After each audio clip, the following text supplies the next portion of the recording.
Hi, welcome to our channel where we share the most intriguing stories. When I bought the old Victorian house on the edge of Maple Grove, I expected creaky floors and quiet nights, not a war with the HOA queen, a buried secret in the basement, and a mystery that tied my home to a crime no one dared to solve. Some houses don't want to be forgotten. I moved into the old Victorian house on the edge of Maple Grove 2 years ago. And from the moment I stepped out of the U-Haul, I knew I'd made the right choice, and that I'd made enemies. The house had stood there since the early 1920s, tall and brooding with its steep gables and wraparound porch, like it had witnessed 100 years of neighborhood nonsense and was just waiting for someone quiet enough to appreciate it. That someone was me, Logan Brooks, 45 years old, writer of detective fiction, connoisseur of solitude, sworn enemy of suburban small talk. I'd barely started unloading boxes when she appeared. She walked up the front path like she owned it, a stiff little woman in a salmon-colored blouse, hair set like concrete, smile stretched tight across her face. She didn't introduce herself right away. First, she looked the place up and down with visible disapproval, like I'd just parked a garbage truck in front of the Louvre. Then finally, Glenda Marshall, president of the Maple Grove Homeowners Association. I offered a hand. She didn't take it. Just wanted to personally welcome you, she said, eyes flicking to the rusted iron fence around my yard. Though I must say, this property is quite the departure from the architectural integrity of the neighborhood. I didn't blink. Thanks. Bought it for that reason. Her eyes narrowed.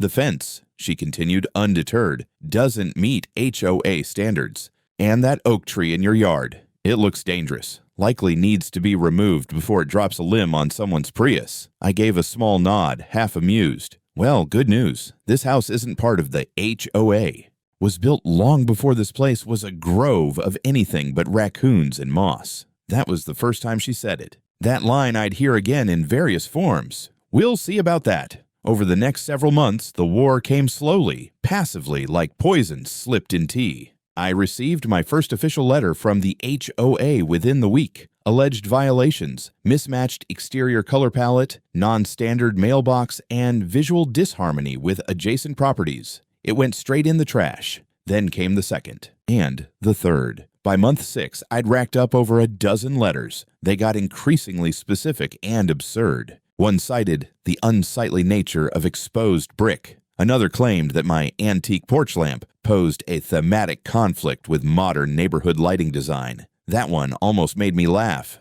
Then it wasn't funny. She tried to petition the local zoning board to have my property annexed into Maple Grove's jurisdiction.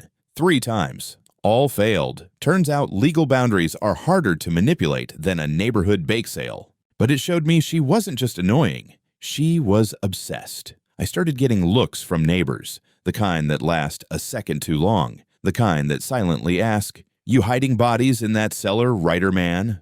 Rumors were floating.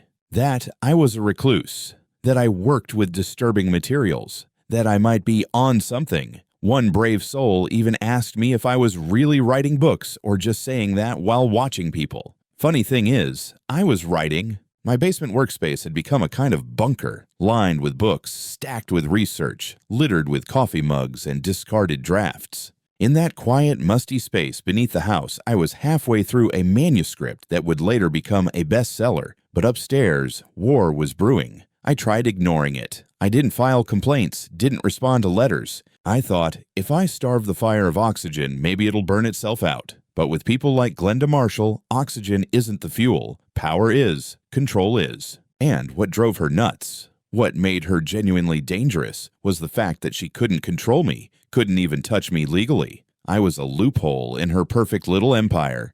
So she tried something else. Little things started happening.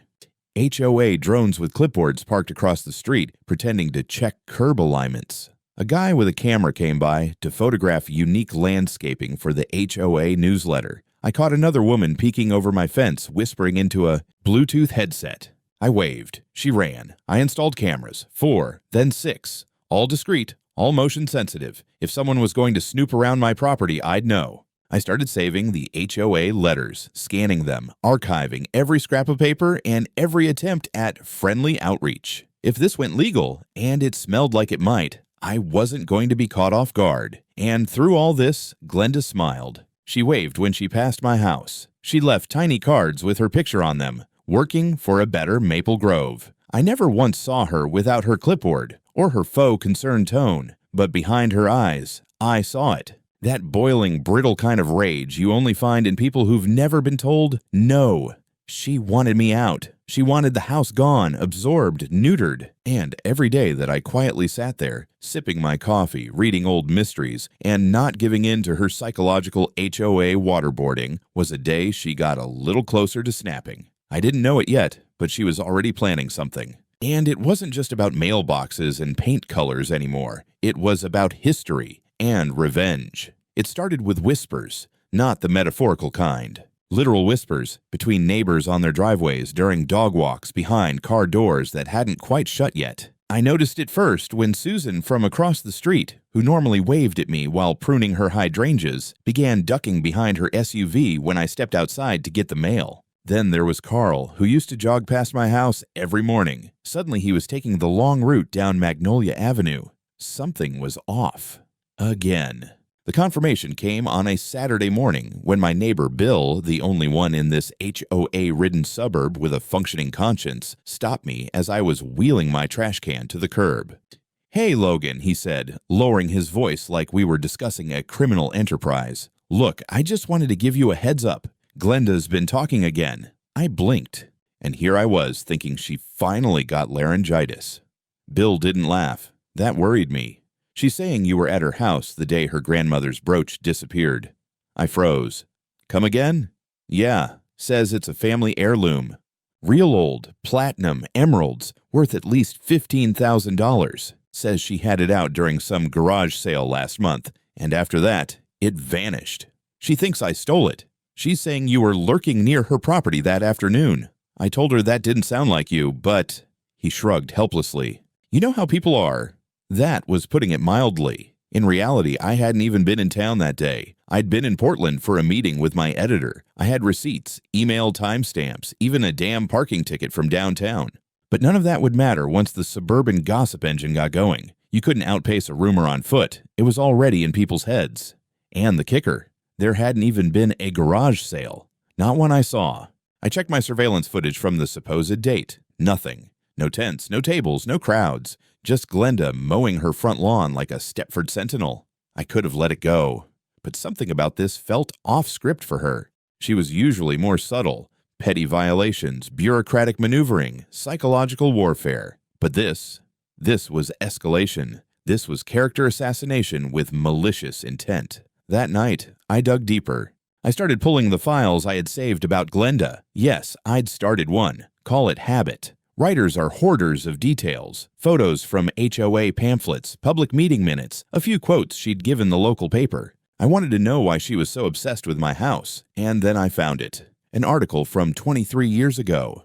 Local paper, headline, Private Investigator Walter Marshall retires after 2 decades of service. Husband of Glenda Marshall. Deceased now, of course. Died of a stroke according to the obituary. He'd been a well-respected PI in town. Helped with insurance fraud, civil disputes, missing persons. But what really caught my eye was one line near the end. Marshall declined to comment on his final open case, which sources say involved a long unsolved disappearance tied to a historic property on the outskirts of Maple Grove. I read that line 5 times. Outskirts of Maple Grove. I went to my basement, pushed aside boxes, found the old deed to my house, the one I'd had scanned and notarized after Glenda's first attempt to absorb my property into her authoritarian HOA fantasy. There it was.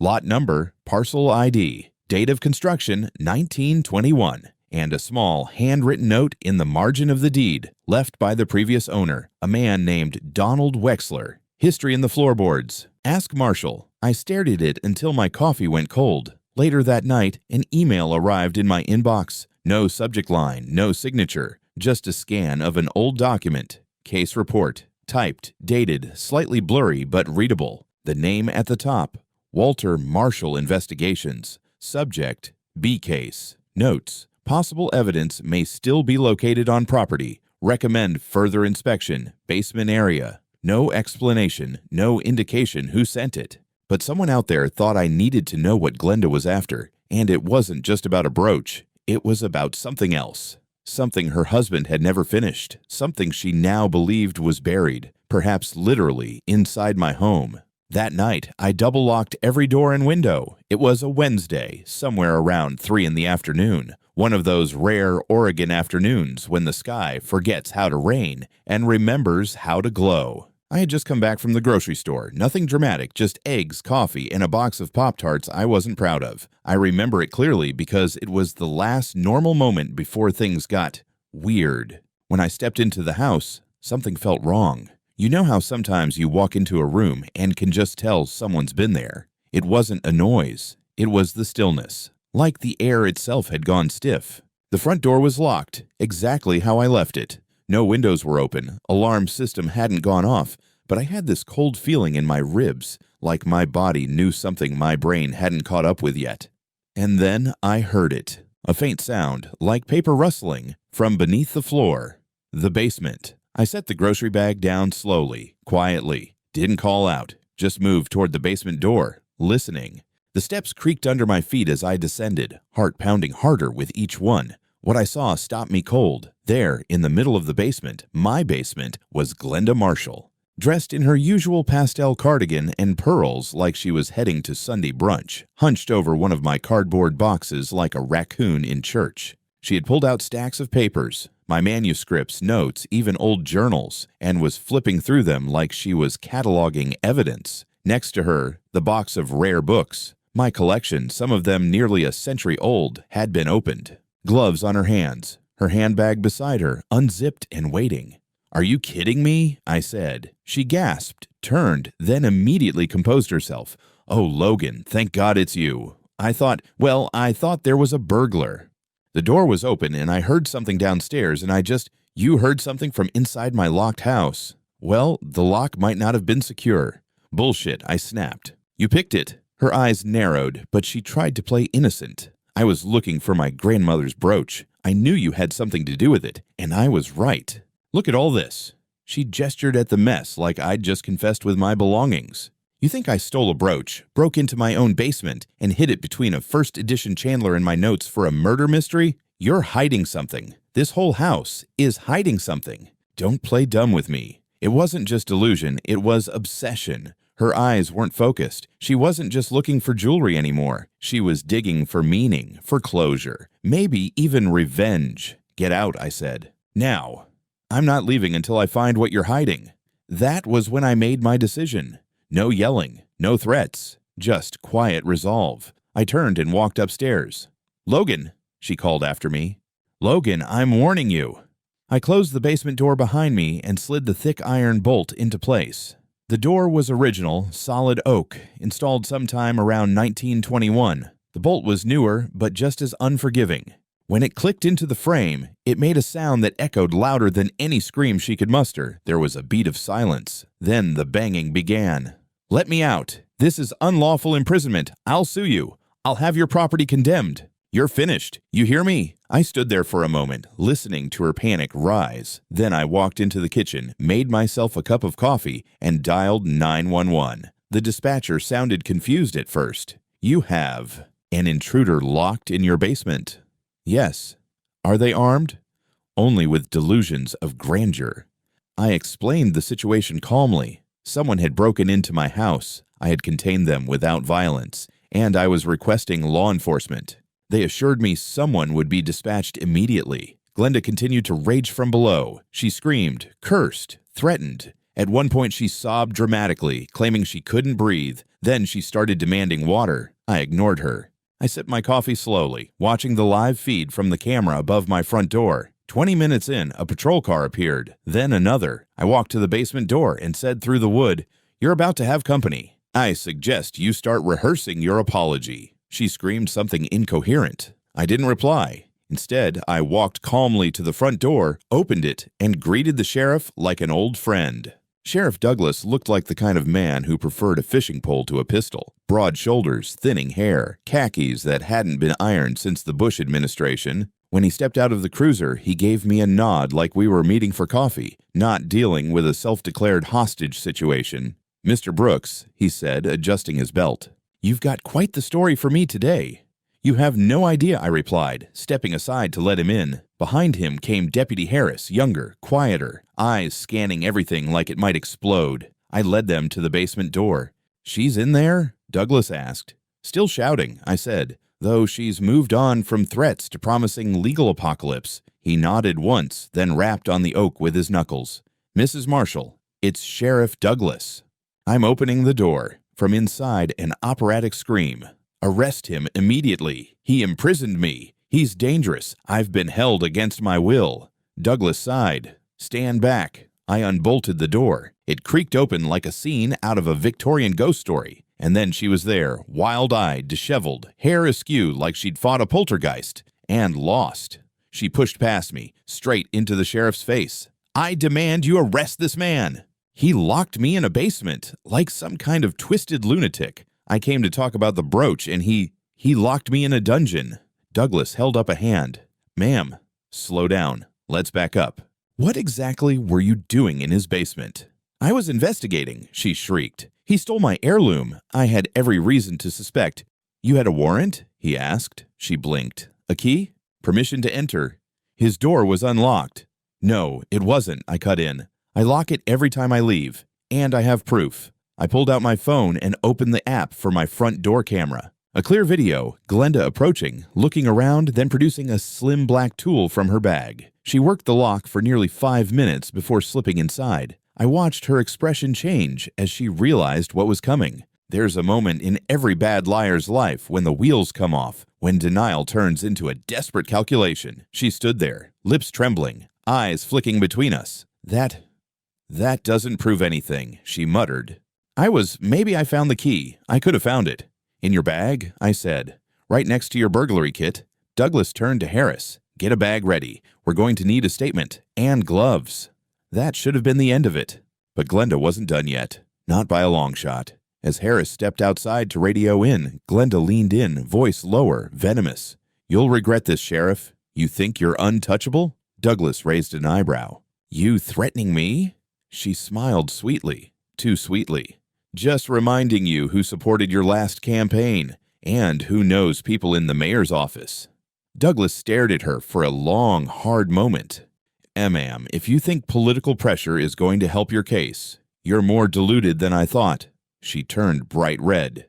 "I will be speaking to your superiors." He stepped back, stone-faced. "By all means. But first, you're going to answer some questions, and you're not going to interrupt me again, or I'll add obstruction to your list." Glenda went quiet, but her eyes kept burning holes through the room. Back on the porch, Harris gave Douglas a look. "Dispatch says she's been making noise all over town about that brooch. Might be worth talking to the insurance company, see if a claim's already been filed." "Good idea," Douglas said. Then, to me, "We're going to have to process this formally, Mr. Brooks. Can I get a quick walkthrough of what she touched?" I nodded and led them down. The basement was a mess. My notes were in disarray, manuscripts scattered. One of the boxes with my rare books had clearly been rifled through, bindings bent, sleeves crumpled. My gut clenched. Douglas turned on a flashlight and scanned the room. "Anything missing?" "I'm not sure yet, but I'll make a list." He knelt near the open box of books. She was looking for something. And not just a brooch. "I think she's after more than she's letting on," I said. "I think this has something to do with her husband." Douglas looked at me sharply. "Walter Marshall." I nodded. Now that's a name I haven't heard in years. I didn't elaborate. Not yet. I still wasn't sure what I was sitting on. All I knew was that a dead private investigator had unfinished business in this house, and his widow had just tried to tear through it like a raccoon with a grudge. An hour later, Glenda was escorted to a cruiser for questioning. Not in cuffs, not yet. But the neighborhood had already started watching. Curtains twitched, lawns were suddenly very busy, and as she was driven off, I could see it in her face. This wasn't over. Not for her, and definitely not for me. The house felt heavier after Glenda was gone. Not quieter, just heavier, like the walls themselves were holding their breath. I spent the next hour in the basement cataloging what she'd touched, moved, and potentially taken. She hadn't just rummaged, she'd targeted. Specific boxes, specific labels. My archival collection wasn't organized alphabetically, but it was organized intuitively, and she'd gone straight for the ones marked with a red tab, my most valuable items. She knew what she was looking for. By sundown, I was 2 books short. And not just any books. One was a first edition of The Murder of Roger Ackroyd, published in 1926, the kind with the original blue dust jacket. The other, God help me, was a signed copy of The Long Goodbye by Raymond Chandler. I'd picked it up at a grimy little auction in Seattle 10 years ago. Together, those two were worth about $18,000, give or take nostalgia and my blood pressure. I called the sheriff's office again and gave the update. Douglas told me they were still questioning Glenda at the station and that he'd be stopping by again that evening with some follow-up. True to his word, he showed up just after 8. This time, he looked less like a bored bureaucrat and more like someone who'd stepped in something and was trying not to track it into the rest of his life. "She's denying everything," he said as I let him in. "Says you're trying to frame her. That you planted the books, faked the video, and manipulated the whole thing to discredit her. Creative. Almost admirable," I said, heading toward the kitchen. "Coffee? Please." We sat at the table and I handed him the list of missing items, complete with market value estimates and photographs. He looked them over carefully, then set the pages down and sighed. "You know what's strange," he said. "She's not acting like someone who got caught in the act. She's acting like someone defending a cause, like she thinks she's some kind of martyr. She's been building that narrative for 2 years. Everyone in this neighborhood thinks I'm some unshaven cryptid who eats bats and writes manifestos. She's just adding theft to the mythos." He chuckled. "Well, let's test the theory." He got up and walked to the door, then called over to Deputy Harris, who had been waiting in the cruiser. "Bring it in." A minute later, Harris walked in with a large Ziploc evidence bag. Inside, my missing books, both of them wrapped tightly in a floral scarf I recognized immediately. Glenda's. She'd worn it to every HOA meeting I'd ever accidentally glimpsed from my window. It smelled like lavender and cheap superiority. Douglas watched my face. "I thought you'd want the satisfaction." I just stared at the bag. "Found in her car." "Handbag. She refused to let us search it, so we filed a warrant." The judge didn't take much convincing, given the footage and the forced entry. When we opened it, well, surprise. "Not really," I said. "But thank you." Douglas paused. "There's more." I looked up. We found text messages on her phone. Messages that suggest she wasn't working alone. There's a guy, SW, sending her updates, telling her what files to look for, what labels to search. The messages are coded, but not exactly subtle. My stomach tightened. "You get a name. Stephen Wells. Ring a bell?" I leaned back, nodding slowly. "Yeah. Vice chair of the HOA. Always quiet at the meetings. Never looked me in the eye. He's been giving her access to internal HOA databases, private records, archived property reports, some of which include documents on your house from before you bought it. Let me guess. Permits, previous owner info, insurance maps, stuff not exactly public." Douglas nodded. "Exactly. We're getting a subpoena for his digital records. We think he's the one who helped her access the old case files." My eyes narrowed. "Walter Marshall's old files?" "Yep." "So she wasn't just obsessed with me," I muttered. "She was finishing something her husband started." Douglas looked at me carefully. "What do you know about that?" I hesitated, then walked to my office and grabbed the scanned document, the one I'd received anonymously. I handed it over. "This came to me 2 nights ago. No sender, no message. But it's a case summary. Walter Marshall. It mentions my property, mentions evidence, possibly being in the basement." Douglas scanned the pages. "Where'd this come from?" "No clue."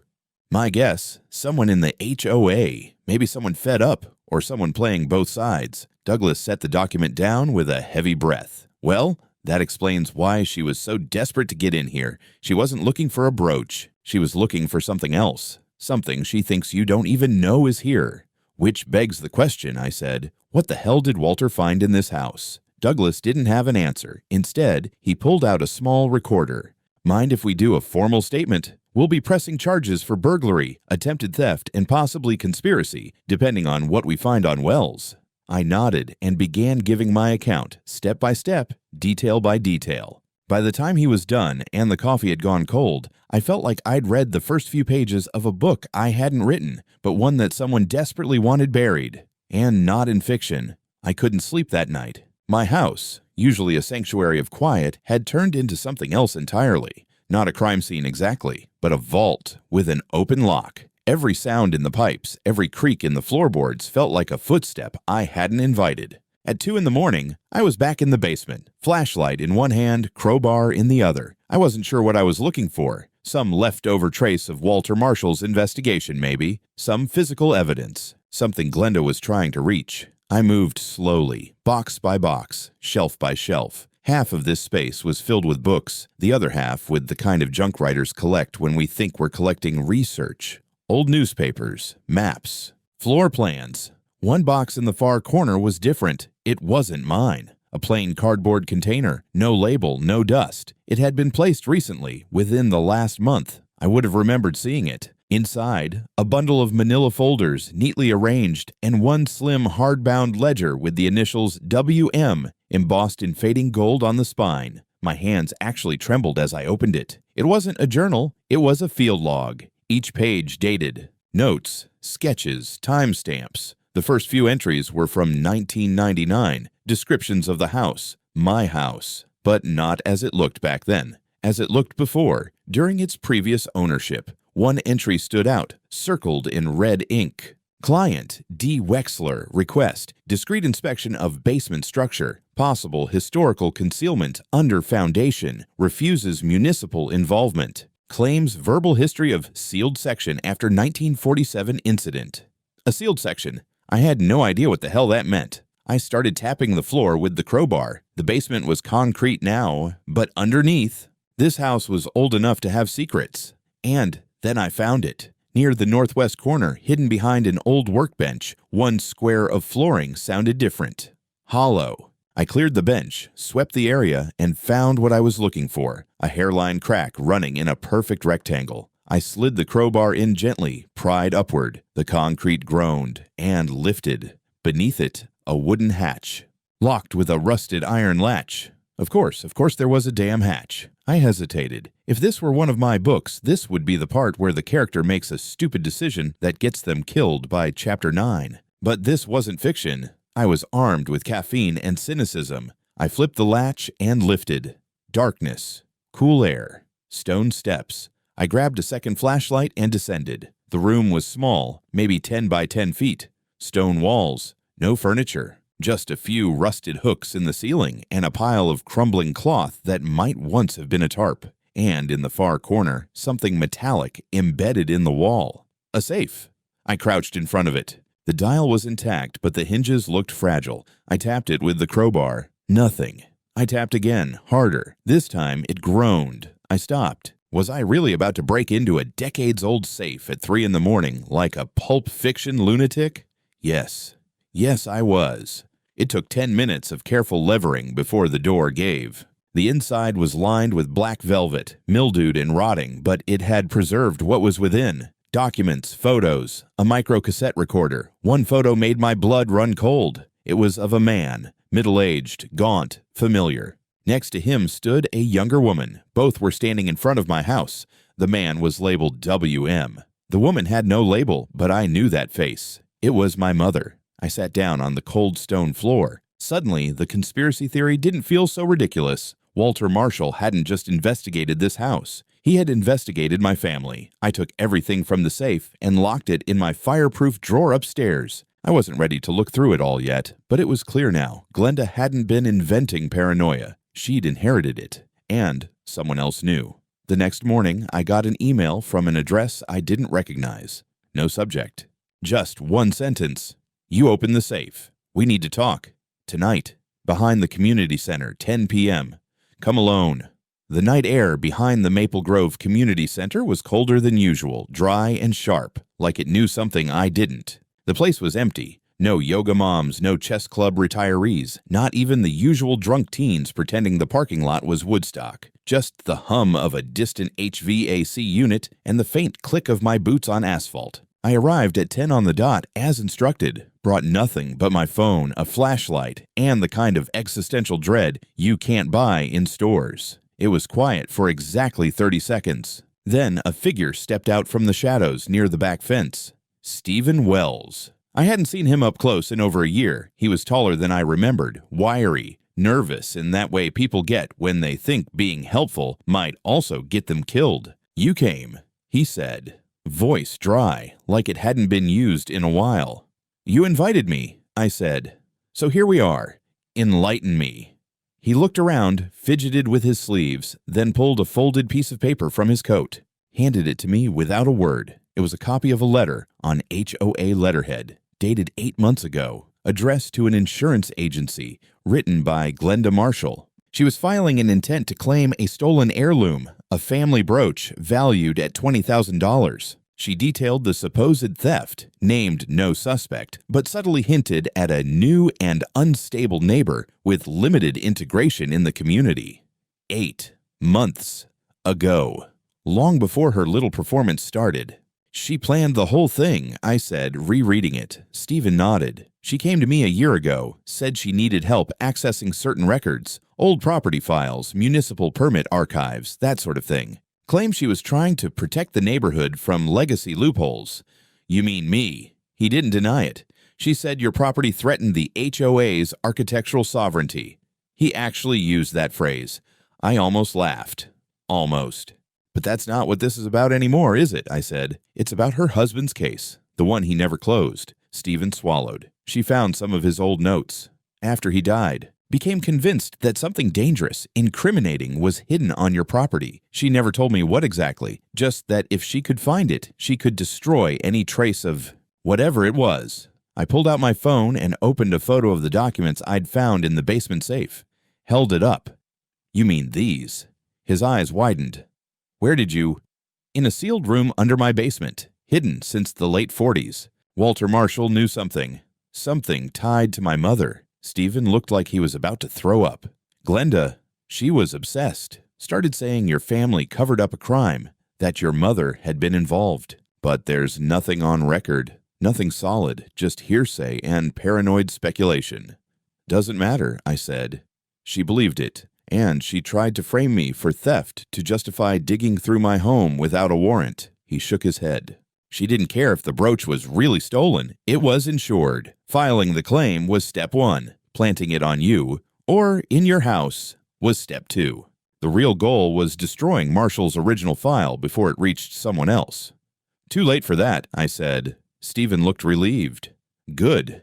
Then maybe I can sleep again." "Why are you helping me now?" I asked. He hesitated. "Because she's already trying to flip it on me. Says I acted alone, that I accessed records without her knowledge. She's throwing me under the bus, and I've got nothing left to lose." "Do you have more?" I asked. "Emails, messages?" He nodded. "Everything. I archived it all. I was afraid. But now—" He reached into his coat again and handed me a flash drive. On that drive are transcripts of every message, voice note, and email she sent me, plus the HOA logs I accessed on her behalf. Enough to bury her, enough to cremate her. Before I could say anything else, he turned and walked into the shadows, melting back into the quiet night like a guilty conscience. I drove straight to the sheriff's station. Douglas was still there, working late like always. When I told him what I had, he didn't even bother with small talk. Took the flash drive, loaded it up, and spent the next hour skimming through it with a look on his face like he was chewing drywall. "Well," he said at last, "looks like we've got enough to add conspiracy, insurance fraud, falsification of records, and unlawful data access. And the brooch. She reported it stolen 6 weeks before she planted it. Claimed she'd noticed it missing during a charity sale that no neighbor remembers happening. That's premeditated fraud, and a very stupid lie. She's going to jail," I said. "She's going to court first. But yeah, it's looking like felony territory." I left the station that night feeling lighter, not victorious, not yet, but like someone had handed me the final chapter to a mystery I didn't even know I was part of. The ghosts in my basement finally had names, and Glenda Marshall was about to answer to every single one of them. They say justice moves slow. They're right, but when it moves, it crushes. 3 months passed before the court date. During that time, Glenda Marshall's fortress of suburban dominance crumbled in real time. The HOA removed her as president 2 weeks after the sheriff's department issued a formal statement of investigation. The board tried to save face, claiming internal irregularities and failure to meet ethical standards. Translation: we backed the wrong tyrant, and now we're trying not to drown with her. Her house went up for sale shortly after. Word around the neighborhood was that she needed the money for her legal defense. No one said it out loud, but I could feel the collective sigh of relief. Lawn ornaments started reappearing. Front porches had people on them again. Even Carl started jogging past my house again, this time with a nod. But the real satisfaction came in court. The courtroom was sterile, fluorescent, the color of old printer paper. Glenda sat at the defendant's table in a stiff gray suit, her usual smugness cracked and brittle. Gone was the pastel cardigan queen of Maple Grove. In her place was someone very aware that the world no longer revolved around her rules. I took the stand and told my story, calmly, clearly. I presented the video of her picking the lock, the inventory of my missing books, the footage showing her emerging from the basement. And finally, I handed over the documents from the hidden safe, though most of that material was sealed under court order until it could be authenticated and reviewed separately. Then came the real fireworks. The prosecution introduced Stephen Wells as a cooperating witness. His testimony was devastating. He described the entire scheme, how Glenda orchestrated the insurance fraud, how she tried to plant the brooch, how she accessed confidential HOA documents under false pretenses, and, most damning of all, how she attempted to erase her late husband's final investigation to protect a lie. The judge, a woman in her 60s with eyes like cold glass, didn't hide her disdain. The jury didn't take long. Guilty on all counts. Burglary with intent to commit theft, criminal conspiracy, insurance fraud, falsification of documents, defamation, and filing of false police report. The sentence: 3 years in state prison, 2 suspended under probation, 1 year mandatory, plus a $25,000 fine and restitution of $15,000 to me. I didn't smile, not in the courtroom, but when I got home that night, I opened a bottle of scotch I'd been saving since the day I moved in. I sat by the fireplace with a copy of The Long Goodbye in one hand, the copy, and raised my glass to the ceiling. She'd underestimated me. All of them had.